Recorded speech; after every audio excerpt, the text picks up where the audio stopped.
चलिए मेरे दोस्तों हो जाइए शुरू, क्योंकि इंग्लिश पढ़ाने आ गया आपका English Guru. Dear students, a very good morning to all the students here. I Rajneesh Tyagi welcome to you all once again on my YouTube channel. This is English Guru 153. And dear students, today we are going to start a very new and fresh concept of English grammar. This is tense. Yes, आज हम tense के बारे में पढ़ने वाले हैं. And I believe tense is the important segment of English grammar. बहुत सारे स्टूडेंट्स को इंग्लिश ग्रामर में टेंस समझने में बहुत मुश्किल आती है, बहुत प्रॉब्लम्स आती हैं. And I believe personally, being a teacher of English, if tenses are clear to the students, they can have a very good command over the language. Even doesn't matter they are writing, they are speaking, but the thing is that concept should be clear to all. Yes, tense समझने के बाद आपकी writing skill बहुत अच्छी बन जाती है. Tense समझने के बाद आपकी स्पीकिंग स्किल्स भी बहुत अच्छी बन जाती है, क्योंकि आपको समझ में आ जाता है, यू अंडरस्टैंड कि मुझे प्रेजेंट टेंस में कौन सी बात कहनी है, पास्ट में कैसे बोलनी है और फ्यूचर में कैसे बोलनी है. तो आज हम टेंस को बहुत अच्छे से स्टडी करने वाले हैं. So let's start. Tense. Dear students, if I will talk about tense, so there are two things, tense and time. Why I am talking about it? क्योंकि टेंस का मतलब और टाइम का मतलब, दोनों का मतलब होता है समय या फिर काम.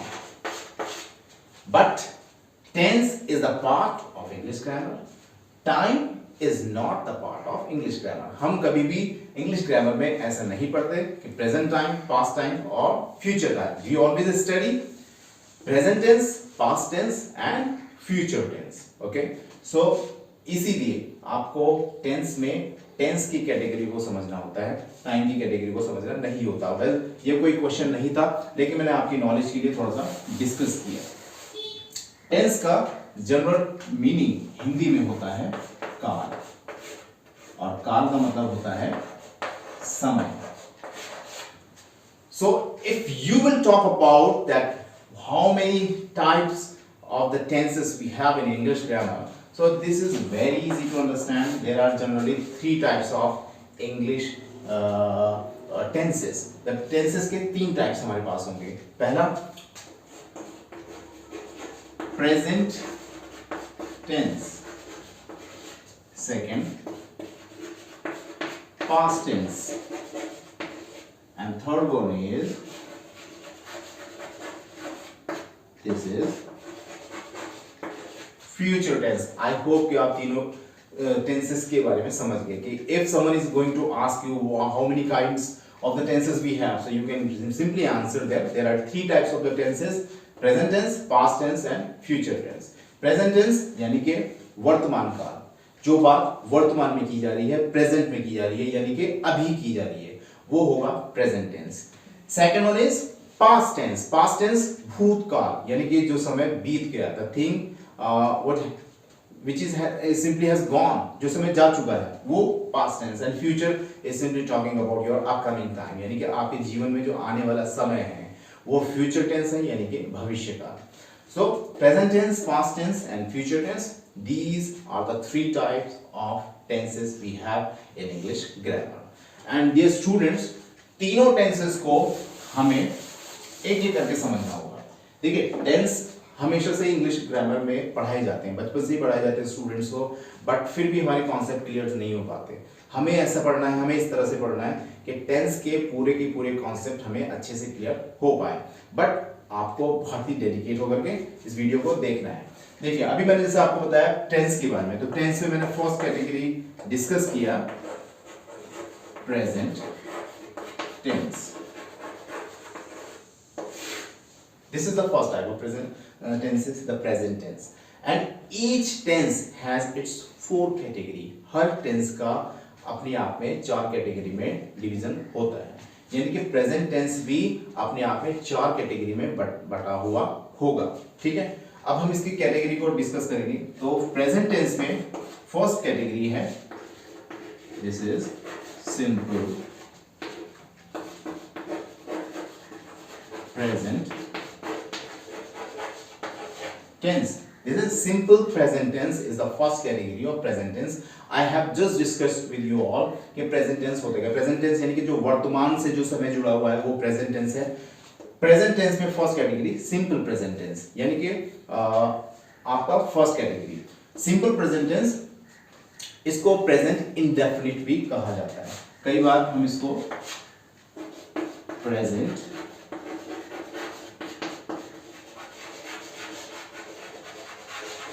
इंडेफिनिट, प्रेजेंट इंडेफिनिट के नाम से भी इसको जानते हैं। मुझे अच्छे से याद है जब मैं स्टूडेंट हुआ करता था तो मैं अपनी इंग्लिश ग्रामर की बुक में हमेशा प्रेजेंट इंडेफिनिट नाम से इस पार्ट को पढ़ता था। अभी मॉडर्न इंग्लिश में सिंपल प्रेजेंट टेंस भी वर्ड यूज किया जाता है और ज्यादा प्रचलन में भी वही है। सो सिंपल प्रेजेंट टेंस और present indefinite tense. Simple present tense और प्रेजेंट इंडेफिनिट टेंस, इसके लिए आपको हमेशा से टेंसेस के फॉर्मूलाज को बहुत ही अच्छे से समझना है। ठीक है, सिंपल प्रेजेंट टेंस में अगर कोई सेंटेंस अगर आपको बनाना है तो आपको क्या याद रखना होगा, उसके लिए फॉर्मूलाज होंगे। फॉर्मूला में जैसे सबसे पहले आप इस्तेमाल करेंगे सब्जेक्ट। सब्जेक्ट सबसे पहले आपको इस्तेमाल करना होगा। सब्जेक्ट के बाद आपने वर्ब का first form of the verb plus object. Subject, first form of the verb and object. This is the formula of simple present tense. आपको सारे टेंस के जितने भी फॉर्मूलाज हैं अपनी कॉपी में, अपनी नोटबुक में नोट करने हैं, तभी आप अच्छे से चीजों को क्लियर कर पाएंगे। ठीक है, subject, first form of the verb and then object. लेकिन exceptionals are always there with English grammar. अगर इंग्लिश ग्रामर में एक्सेप्शंस ना हो तो कभी भी ग्रामर का पार्ट मजेदार नहीं हो सकता। आपको एक चीज हमेशा ध्यान रखनी है, if you are having he, she and it, अगर आपके सब्जेक्ट ही, शी और इट होंगे तो तब आपने हमेशा वर्ब के फर्स्ट फॉर्म में एस या ई एस को ऐड करना है। This is very important. हम स्टूडेंट जब रहते हैं तो हम लिखते समय ये गलतियां बहुत ज्यादा करते हैं कि हम इग्नोर कर देते हैं कि ही, शी, इट जब भी एज अ सब्जेक्ट यूज होता है तो हम भूल जाते हैं कि वर्ब के फर्स्ट फॉर्म में एस और ई एस को ऐड करना जरूरी है, क्योंकि ऐसा नहीं किया तो सेंटेंस सही होने के बाद भी गलत हो जाता है। ठीक है, तो ये हमने फॉर्मूला लिखा, subject, first form of the verb and object. If subjects are he, she, it, so with the first form of the verb you will add S और ई एस। ये तो हमने लिखा फॉर्मूला। अब इसका एग्जाम्पल लिखना बहुत जरूरी है। देखिए, अगर हम एग्जाम्पल लें तो हम लिखेंगे दे go to market. They go to market. You can see they is the subject, go the first form of the verb, to go के साथ हमने से इस्तेमाल किया था और ऑब्जेक्ट हमारे पास मार्केट है। ये सिंपल प्रेजेंट टेंस का एक फॉर्मूला के हिसाब से एग्जाम्पल था।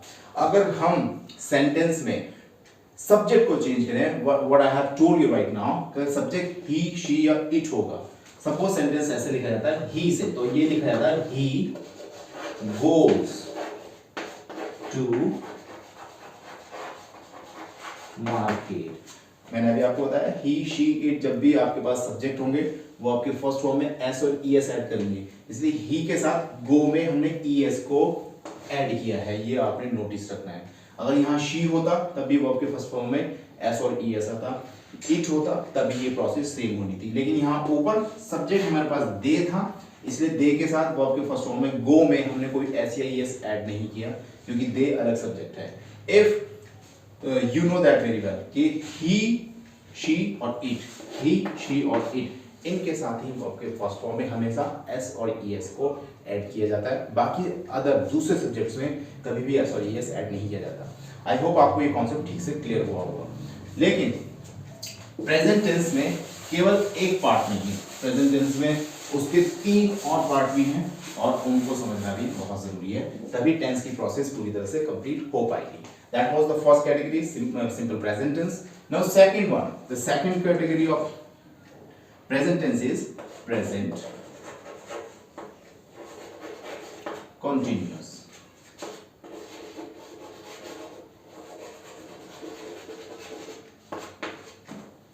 Present continuous tense.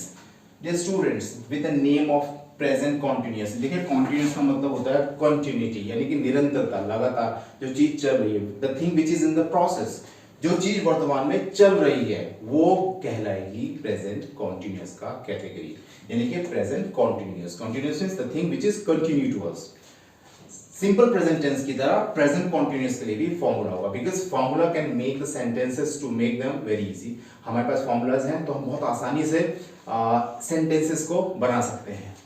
Present continuous के लिए भी आपने फॉर्मूला में सब्जेक्ट इस्तेमाल करना है। सब्जेक्ट के बाद helping verb is am are plus first form of the verb plus ing and plus object. Subject is am, first form of the verb ing and then object.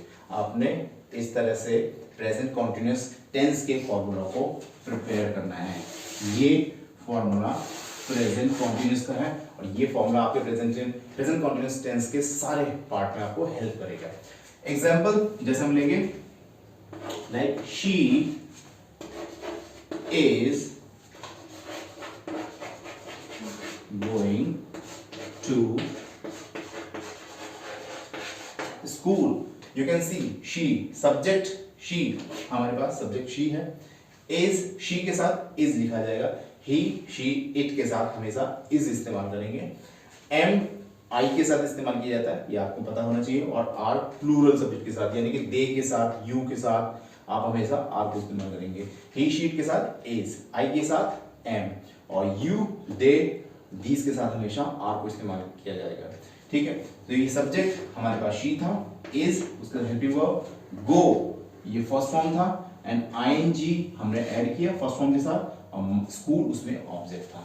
She is going to school, she is coming to house, they are going to market, they are playing football. These all are the examples of present continuous tense. अब मुझे उम्मीद है कि आप सभी student मेरे साथ साथ सारे फॉर्मूलाज अपने नोटबुक में नोट भी कर रहे हैं, क्योंकि अगर नोट नहीं करेंगे तो ये सारी चीज़ें मेरी वीडियोस में रह जाएंगी और आपको नॉलेज को ग्रैब करना है। हमेशा से एक अच्छा स्टूडेंट वो है जो टीचर की बहुत सारी क्वालिटीज़ को अडॉप्ट कर ले, और आपको मेरे साथ इसी तरह से बने रहना है। आई होप आपको ये सेकेंड कॉन्सेप्ट भी क्लियर हुआ होगा। बट मैंने आपको बताया कि प्रेजेंट टेंस में 4 कैटेगरीज हैं एंड हम डिस्कस करने वाले हैं थर्ड कैटेगरी को। Third category is present perfect tense. Present perfect tense third category, यानी कि थर्ड कैटेगरी में हम आ चुके हैं। और थर्ड कैटेगरी के लिए भी हमारे पास फॉर्मूला होगा। प्रेजेंट परफेक्ट टेंस क्या होता है? वो काम जो अभी खत्म हुआ था या खत्म हो चुका है लेकिन उसका इफेक्ट अभी भी प्रेजेंट में है, ऐसे काम हमेशा प्रेजेंट परफेक्ट टेंस में रखे जाते हैं। इनके लिए आपने हमेशा subject plus has oblique have plus third form of the verb and plus object. मैं जब कभी स्कूल में भी पढ़ाता हूँ तो हमेशा स्टूडेंट को ये चीज हमेशा बताता हूँ कि आपके पास जब कभी भी हैज और हैव होगा, एक्चुअली आई से has, have and had, These three things for me are the three ghosts of English grammar, और मैं उनको हमेशा ट्रिपल एच के नाम से याद रखता हूँ। But I am not talking about the wrestler triple H. ये ट्रिपल एच इंग्लिश ग्रामर का है, यानी कि हैज, हैव और हैड। जब कभी भी हैज, हैव और हैड इस्तेमाल किया जाता है तो आप मोस्टली 90% उसके बाद वर्ब के थर्ड फॉर्म को ही इस्तेमाल करते हैं। ये बात आप हमेशा के लिए याद रख लीजिए। अगर वो प्रेजेंट परफेक्ट कॉन्टिन्यूअस कैटेगरी में है तो फर्स्ट फॉर्म आ सकता है, लेकिन हैज और हैव के बाद हमेशा वर्ब का थर्ड फॉर्म। ये चीज मैंने आपको नॉलेज के लिए यहाँ बताई है। So has, have, third form of the verb and then object. जैसे एक एग्जांपल लेंगे, शी हैज।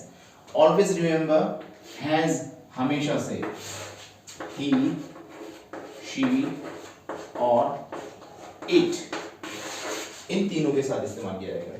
हैज को हमेशा ही, शी और इट के साथ इस्तेमाल करेंगे, और हैव को प्लूरल सब्जेक्ट के साथ, यानी प्लूरल सब्जेक्ट हो सकते हैं जैसे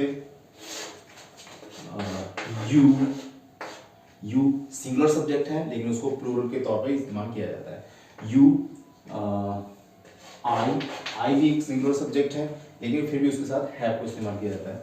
या फिर दे, ये तीनों सब्जेक्ट के साथ आप हैव को इस्तेमाल करेंगे, यानी कि प्लूरल कैटेगरी में हैव और सिंगुलर कैटेगरी में हैज को आप हमेशा इस्तेमाल करेंगे। ये एक एक्सेप्शनल पार्ट है कि आई के साथ हैव क्यों आता है और यू के साथ हैव क्यों इस्तेमाल किया जाता है, जबकि वो सिंगुलर पार्ट में है, लेकिन आपने नॉलेज के लिए हमेशा याद रखना है। तो शी हैज, शी के साथ हैज इस्तेमाल हो चुका है। Now third form the verb, तो गो को जैसे हम बनाएंगे gone, she has gone to the field, she has gone to the field, वो फील्ड जा चुकी है, यानी कि कोई काम था जो अभी शुरू हुआ था अभी, लेकिन उसका इफेक्ट अभी भी प्रेजेंट में है। This is present perfect tense. या I have come to the school, मैं स्कूल आ चुका हूँ। या I have gone to the market, मैं मार्केट जा चुका हूँ। These all are the formula, these all are the examples of present perfect tense. ये थर्ड कैटेगरी थी। आई होप आपको थर्ड कैटेगरी भी क्लियर हुई होगी। और इसके बाद हमारे पास आती है fourth category.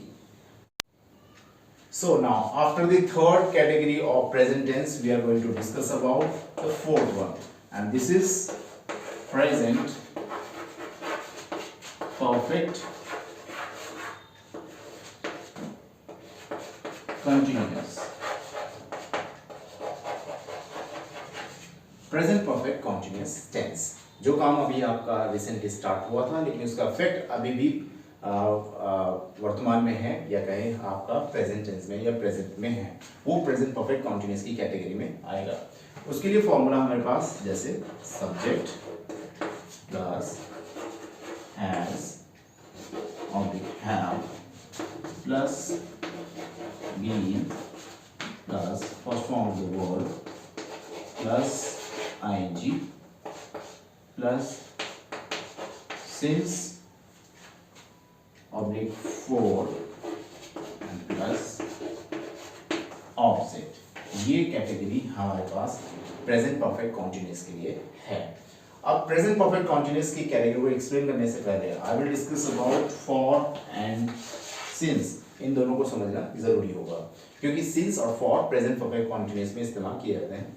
Since always use for the fix time of period, हमेशा याद रखना है कि सिंस को फिक्स टाइम ऑफ पीरियड के लिए इस्तेमाल किया जाता है, यानी कि जैसे चाइल्डहुड, मॉर्निंग, 2010, 2005, सिंस 1990, हमेशा ये सारी चीजें फिक्स टाइम पीरियड में लिखी जाती हैं, इसलिए इनके लिए हम हमेशा सिंस का इस्तेमाल करते हैं। फॉर का इस्तेमाल the thing which is not fix और सर्टेन, जो चीज फिक्स नहीं है उसके लिए हमेशा फॉर का इस्तेमाल किया जाता है। जैसे 2 घंटे से, 4 दिन से, 10 साल से, 50 साल से, ये कभी भी फिक्स टाइम में नहीं रखा जाता, इसीलिए इसके लिए हमेशा फॉर का इस्तेमाल किया जाता है। अब हम एक जैसे एग्जांपल ले लेते हैं, like she has been singing a song since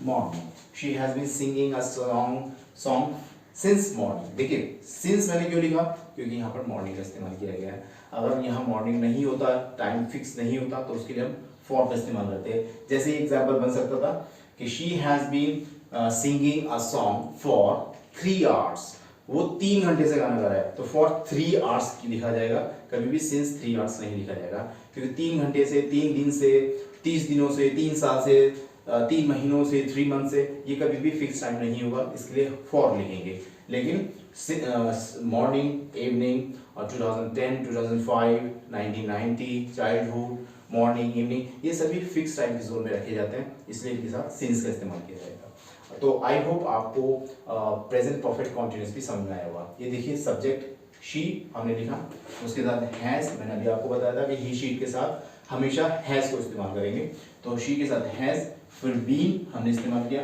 Singh first form of the category, and then ING उसके साथ लगाया है, फिर उसके साथ हमने सिंस यूज किया है क्योंकि टाइम हमारे पास मॉर्निंग था। तो आपने इस तरह से हमेशा सारे के सारे सेंटेंसेस प्रिपेयर करने हैं, बनाने हैं। तो these were the category of present tense. और प्रेजेंट टेंस में चारों कैटेगरी हमने पढ़ी, simple present tense, present continuous tense, present perfect tense and present perfect continuous tense. In the next video we will discuss about the past tense and the further things, but till then take care of your health and do study well with English Guru 1535. Dear students, we will meet once again. Till then, take care, bye bye, have a great day.